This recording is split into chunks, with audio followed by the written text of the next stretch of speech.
अस्सलाम वालेकुम welcome to अफ्राज food channel. அஸ்ஸலாமு அலைக்கும். இன்றைக்கி நம்ம சேனலில் வெறும் ஒரு கப் அரிசி மாவு வச்சு ரொம்ப யூனிக்காக டிஃப்ரெண்ட் அண்ட் டெலிஷியஸான ஒரு ரெசிபி பிரேக்ஃபாஸ்ட்க்கோ டின்னருக்கோ இல்லை ஈவினிங் ஸ்நாக்ஸ் கூட நீங்கள் கிட்ஸ்க்கு செஞ்சு கொடுக்கலாம். எப்படி செய்யுதுன்னு பார்க்கலாம். இதுக்கு ஒரு கப் அரிசி மாவு எடுத்திருக்கேங்க. இந்த ஒரு கப் அரிசி மாவுக்கு 1.5 கப் தண்ணி ஆட் பண்ணிக்கலாம். 1க்கு 1.5 தான் ரேஷியோ, கரெக்டாக இருக்கும்.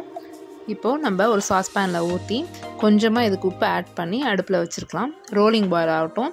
இப்போ அந்த ஒரு கப் ரைஸ் ஃப்ளாரை ஒரு மிக்சிங் பவுலில் ஆட் பண்ணிக்கிறேங்க. நல்லா கொதி வந்துடுச்சு. இப்போ அடுப்பை ஆஃப் பண்ணிவிட்டு கொஞ்சம் கொஞ்சமாக இந்த தண்ணியை வந்துட்டு இதில் ஊற்றி நல்லா மிக்ஸ் பண்ணிக்கணும். நல்லா சாஃப்டான டோவாக பிசைஞ்சிக்கலாங்க.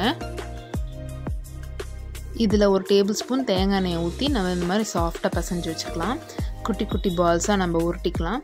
உருட்டிட்டு இந்த மாதிரி நல்லா சிலிண்ட்ரிக்கல் ஷேப்பில் நல்லா மெலீஸாக உருட்டிட்டு இந்த மாதிரி குட்டி குட்டியாக நம்ம கட் பண்ணி எடுத்து வச்சுக்கலாங்க.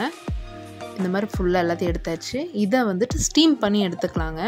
நீங்கள் வீட்டில் இட்லி பாத்திரத்தில் கூட ஸ்டீம் பண்ணிக்கலாம். நான் இப்போ இடியாப்பம் ஸ்டாண்டில் இருக்குது, அதில் வந்து நான் ஸ்டீம் பண்ணி எடுத்துக்கிறேன் நான் எல்லாத்தையுமே.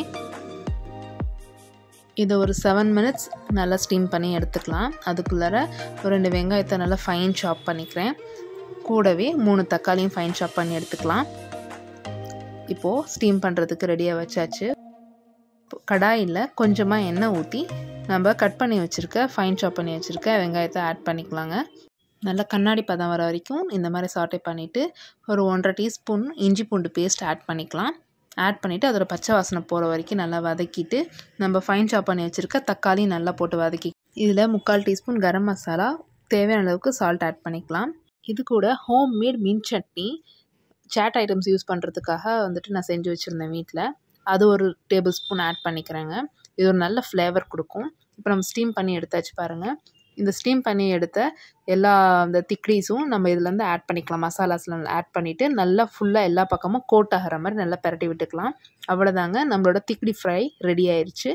மேலே கொரியாண்டர் லீவ்ஸை நல்லா ஃபைன் சாப் பண்ணி அழகாக தூவி விட்டுக்கலாம். செம்ம அல்டிமேட் டேஸ்ட்டில் இருக்குங்க. இப்போ ஒரு பவுலில் நம்ம இதை சர்வ் பண்ணிடலாம்.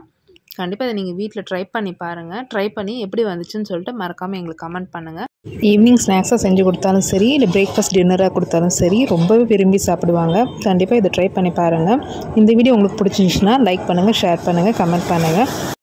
இது வரைக்கும் நீங்கள் அஃப்ராஸ் ஃபுட் சேனல் சப்ஸ்கிரைப் பண்ணாட்டி மறக்காமல் சப்ஸ்கிரைப் பண்ணிக்கோங்க. அப்படியே பக்கத்தில் இருக்க பெல் ஐக்கானையும் ப்ரெஸ் பண்ணிக்கோங்க. ஜஸாக்கல்லாஹு ஹைர்.